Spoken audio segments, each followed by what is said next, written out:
Hi, this is Larry Zoro. Hope you're all well today. Oh, I had a fun evening. I was doing a little gardening this evening. And I revitalized one of my hay pillars and made a nice hole, which I tell you in my newest book, Hay Gardening Without Bells, the Hay Pillar Method. And I used a hose today. I was really able to soak it and smash down the hay to make a really solid pillar that'll last throughout the whole season. But anyway, today I planted pepper, Grand Bell Mix, American Seed Company, only 50 cents. I put about 4 or 5 seeds in there. I plan to transplant the seeds that grow and do it somewhere else.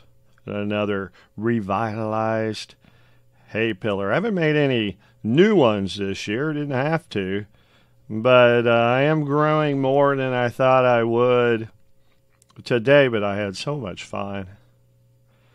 I was doing the well pump, which wasn't very fun. I had to replace the filter.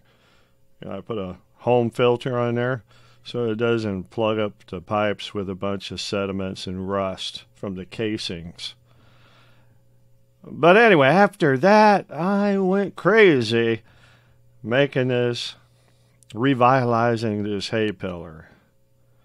And then I planted the seeds. And I put a bucket. This time of year, I'll put a bucket on there with a light bulb. I'll run it through the daytime. And it's going to help those seeds germinate. None of this stuff of having a place in your house where you germinate your seeds and you have to grow them in little containers and then you have to transplant. No, I do it right in the hay pillar itself. And then I'll take a little, when they get big enough, I'll just take a little shovel, tiny handheld shovel, and I'll just dig one out, just like I did my tomato plants. I now have 4 in one pillar and 1 in another one. And when I get ready, I'll plant some more tomato plants elsewhere in the garden. But right now you can see how it's coming. You know, I would say a quarter of it's all revitalized and it looks great.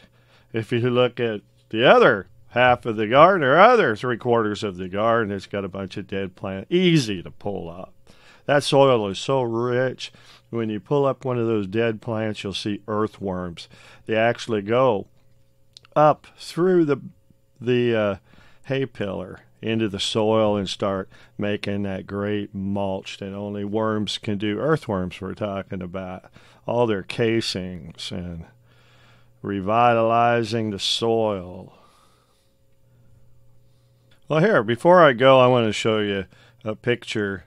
I only got 2 buckets now with lights. It's warming up. Nights are a little cold. I'll put a bucket, just a plain bucket, over the tomato plants. I don't want them to get a cold or to be stunted so much because of the cold at night. I'll just put a bucket on top. In the morning, I'll take it off. But you can see the lit up ones.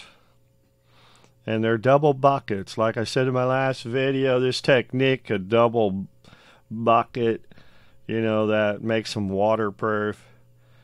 And it doesn't matter through the rain, the hail, any storms, that bucket will be waterproof and the lights won't go out.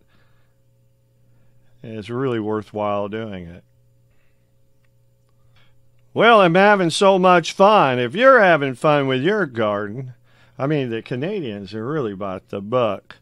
I wouldn't be surprised. I'd have to do some research, but I wouldn't be surprised if they could start their watermelons right now. It takes a couple of months for them to get large to even produce the watermelons, and I wouldn't be surprised if a lot of Canadians in the cold country that they live in will be having watermelon. In fact, if I was into a big garden this year, I'd be planting my watermelon now. And maybe I will. I got places out there. All I got to do is revitalize it.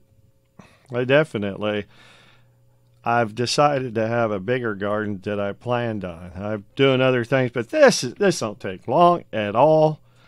And oh yeah, before I go to show you some of the spinach. The spinach I first grew, I'm thinning it out, and today they've just taken off. They're getting bigger. I can actually thin it probably a couple of more times. And as you thin it, they get bigger and bigger leaves. But right now, just put the little ones in with your food. You cook it. I eat beef, so little cut up tortillas with your beef. And boy, does that taste good. Well, I'll leave you with that, and I'll probably do more videos, and we got a new channel. If you're not there, it's Hay Pillar Gardening. That's the new channel. Look down below where the description is. I'll put a link. And if you're into gardening like I am, you better subscribe. You better start watching these videos, especially if you got the book. If you bought the book for $4.99, a Kindle edition, it's got colored pictures, or you could buy the black and white version in a book form. I made that cheap too. I think it's only $6.50 on Amazon. I'm going to start, I think, doing another version. It just simplifies. Maybe it'll only have 40 pages on the PDF. But, you know, with less pictures. And, you know, I want people to get in on it. This is so much fun. It is so easy. You know, during the times of the Romans where bread cost a whole workman's wages for a day, they survived. The Roman people survived not by the super hyperinflation that many Americans are going to be going through. They survived by growing their own food. And I made it so easy to grow food. And you'll be glad you bought this book. The inexpensive book to help get you on the way. And you just use your clippings, use your yard clipping, use your leaves. And I tell you how to prepare that hay for these hay pillars. And you don't have to buy bales of hay. If you got enough property, maybe a couple of acres or maybe an acre, and you're growing grass, make sure it's free from herbicides. But you can use that grass, you can use your leaves. It's like making a compost pile, but it's not. Well, see you later.